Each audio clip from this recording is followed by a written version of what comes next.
నమస్తే, welcome to current affairs light YouTube channel. ఇవాళ మన క్లాస్లో రీసెంట్ జరిగినటువంటి కరెంట్ అఫైర్స్లో ఇంపార్టెంట్ కాన్సెప్ట్ నేర్చుకుందామండి.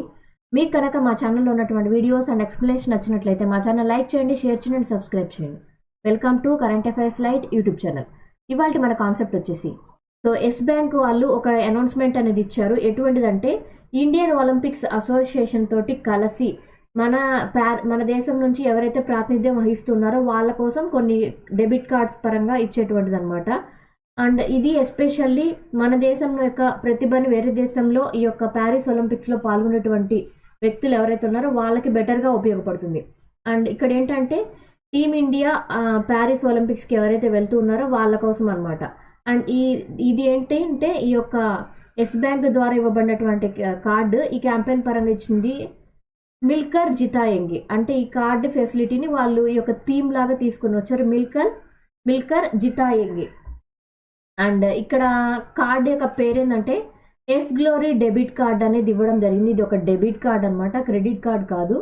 అండ్ ఇది ఎవరి కోసం అంటే ఇండియా ఒలింపిక్ అథ్లెట్స్ ఎవరైతే ఉన్నారో, అంటే ప్యారిస్ ఒలింపిక్స్లో పాల్గొనేటువంటి ఇండియా తరపున పాల్గొనేటువంటి వ్యక్తులు ఎవరైతే ఉన్నారో వాళ్ళకి ఇవ్వబడినటువంటి ఎస్ గ్లోరీ డెబిట్ కార్డ్ అనేది తీసుకుని వచ్చారు. సో ఎస్ గ్లోరీ ఏదైతే ఉందో ఈ ఎస్ గ్లోరీ పరంగా ఏంటంటే బెనిఫిషియర్స్ నథింగ్ బట్ అక్కడ తీసుకున్నటువంటి వ్యక్తులే కాకుండా దాని యొక్క సౌలభ్యం ఫెసిలిటీస్ అనేవి ఆ కార్డు లబ్ధిదారులకు కూడా ఇమీడియట్గా ఉపయోగపడే విధంగా వాళ్ళు దానిలో సవరణలు చేసినట్లుగా తెలియజేశారనమాట. ఆ యొక్క కార్డుకి ఎస్ గ్లోరీ కార్డుగా వాళ్ళ పేరు అనేది ఇవ్వడం జరిగింది, ఎస్ గ్లోరీ డెబిట్ కార్డ్. ఎవరి కోసం డిజైన్ చేశారంటే ప్యారిస్ ఒలింపిక్స్లో పాల్గొనేటువంటి అథ్లెట్స్ ఎవరైతే ఉంటారో వాళ్ళ కోసం డిజైన్ చేసింది.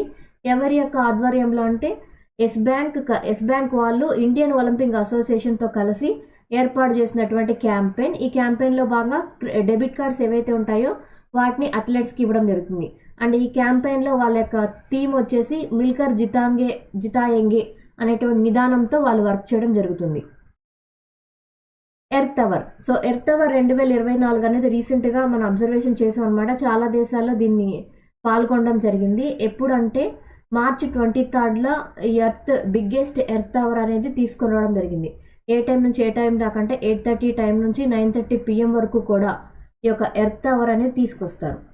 ఎర్త్ అవర్ అనేది ఎప్పుడైనా ఎందుకోసం చేస్తారంటే పర్యావరణం మీద ఉన్నటువంటి గ్లోబల్ వార్మింగ్ ఎఫెక్ట్, అంటే భూమి మీద ఉన్నటువంటి వేడి వాతావరణం మన యొక్క కాంతి విద్యుత్ దీపాలతోటి ఎక్కువగా ఉన్నప్పుడు వేడి అనేది పెరుగుతూ ఉంటుంది. చాలా పర్యావరణానికి అది కూడా ఒక లైటింగ్ పొల్యూషన్ అనేది కూడా ఒక రాంగ్ వేలో వెళ్ళిపోతుంది అనమాట.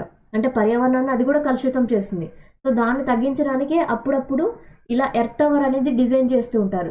రీసెంట్గా అయితే మార్చి 23 కూడా 2024 సంవత్సరంలో మార్చి 23 కూడా ఎర్త్ అవర్గా జరుపుకున్నారు. దీనిలో ఇలాగే కాకుండా చాలా కమ్యూనిటీస్లో కావచ్చు, కొన్ని అపార్ట్మెంట్స్ పరంగా వాళ్ళు కూడా వీక్లీ వన్స్ లేదా మంత్లీ వన్స్ ఒక ఎర్త్ అవర్ అనేది తీసుకొని 1 గంట పాటు ఎటువంటి గ్యాడ్జెట్స్ వాడకుండా, ఎటువంటి గృహోపకరణాలు అనేవి వాడకుండా, అంటే అన్ని ఫ్రిడ్జ్ కావచ్చు, ఇంట్లో ఉండేటువంటి గృహోపకరణాలతో పాటు అన్నీ కూడా ఎలక్ట్రానిక్ ఐటమ్స్ అన్నీ ఆపేసి పర్యావరణాన్ని పుడమిని కాపాడడానికి ఇలా ఎర్త్ అవర్ అనేది నిర్వహిస్తూ ఉంటారు. ఆ టైంలో ఏంటంటే లైట్స్తో సహా అన్నీ ఆఫ్ చేసేయాలి. అలా చేసినప్పుడు ప్రపంచంలో ఎంతో కొంత వేడి అనేది తగ్గుతుంది, అంటే గ్లోబల్ వార్మింగ్ ఎఫెక్ట్ అనేది తగ్గుతుంది. అండ్ ఇక్కడ ఈ యొక్క థీమ్ యొక్క ఎయిమ్ ఏంటంటే బిగ్గెస్ట్ అవర్ ఫర్ ఎర్త్ అనేటువంటి ఎయిమ్ తోటి ఇలా ఎర్త్ అవర్ 2024 అనేది క్రియేట్ చేయడం జరిగింది. ఎందుకోసం అంటే పర్యావరణాన్ని రక్షించడానికి. India announced financial report. భూటాన్కి మన దేశం నుంచి ఒక అదనపు సహాయం అనమాట, ఆర్థిక సహాయం. అండ్ ఇది ఒక మెమరాండమ్ ఆఫ్ అండర్స్టాండింగ్స్ కూడా 2 దేశాల మధ్య తీసుకోవడం జరిగింది. ఈ 2 దేశాల పరంగా అంటే మన దేశం యొక్క PM పాల్గొంటారు, అండ్ పాకిస్తాన్ యొక్క PM కూడా పాల్గొంటారు.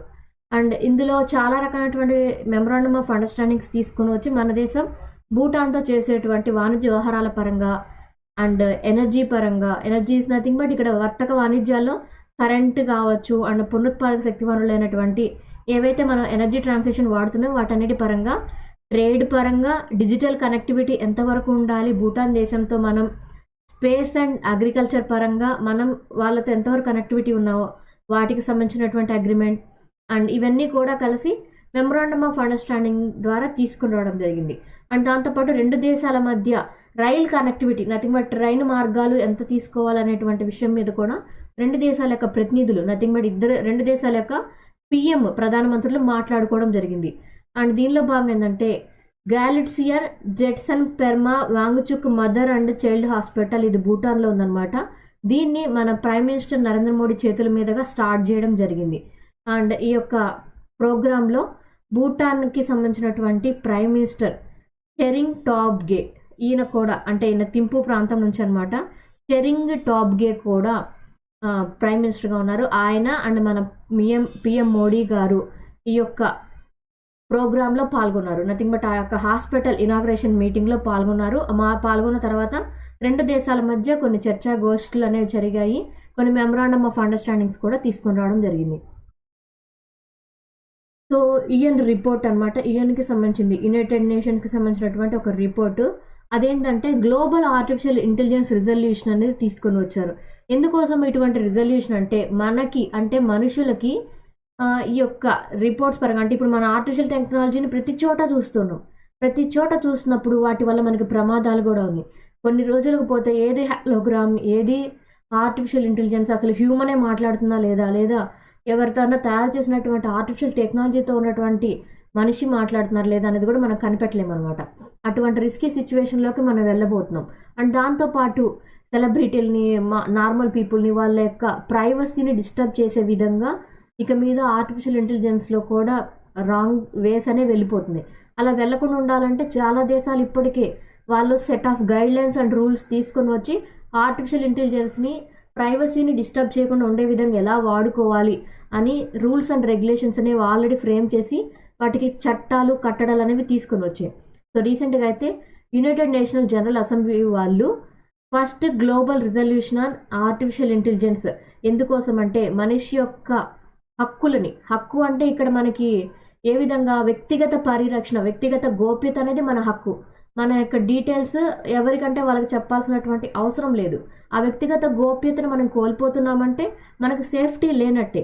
అండ్ వాళ్ళ యొక్క personal data and bank data కావచ్చు, లేదా వాళ్ళ యొక్క పర్సనల్ డీటెయిల్స్ ఏవైతే ఉన్నాయో అది ఆటోమేటిక్గా అందరికీ తెలిసే విధంగా ఉండకూడదు అనమాట. అలాంటి రూల్స్ అండ్ రెగ్యులేషన్స్ పరంగా ఏవైతే ఉండాలో వాటి కోసమే ఆర్టిఫిషియల్ ఇంటెలిజెన్స్ పరంగా వచ్చినటువంటి ఈ చిక్కుల్ని, ఇబ్బందులు తొలగించే విధంగా కొన్ని రూల్స్ అనేవి ఈ యొక్క యునైటెడ్ నేషన్స్ వాళ్ళు తీసుకొని వచ్చారనమాట.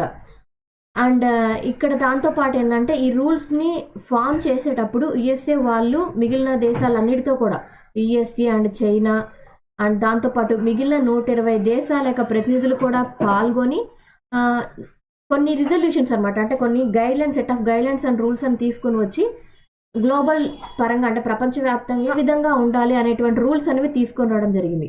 అండ్ మనకి తెలుసు యునైటెడ్ నేషనల్ జనరల్ అసెంబ్లీ యొక్క హెడ్ క్వార్టర్స్ ఎక్కడుందంటే న్యూయార్క్లో ఉంది. అండ్ ఎప్పుడు స్టార్ట్ చేశారంటే 1945లో దీన్ని స్టార్ట్ చేయడం జరిగింది. అండ్ చైర్మన్ వచ్చేసి డెన్నిస్ ఫ్రాన్సిస్, చైర్మన్ అని నథింగ్ బట్ ప్రెసిడెంట్ అనమాట. ప్రెసిడెంట్నే చైర్మన్ అని కూడా అంటాం. ప్రెసిడెంట్ వచ్చేసి Dennis Francis. UN representative from India, మన దేశం నుంచి యుఎన్కి ప్రాతినిధ్యం వహిస్తున్నటువంటి వ్యక్తి ఎవరంటే రుచిరా కాంబోజ్ గారు. Thank you for watching my video. మీకు కనుక నా వీడియో అండ్ ఎక్స్ప్లెనేషన్ నచ్చినట్లయితే నా వీడియోస్ లైక్ చేయండి, షేర్ చేయండి అండ్ సబ్స్క్రైబ్ చేయండి. మీకు నా వీడియోస్ ఏ విధంగా అనిపిస్తున్నాయో నాకు కామెంట్ సెక్షన్లో తెలియజేయండి. Thank you for watching my video. Thank you.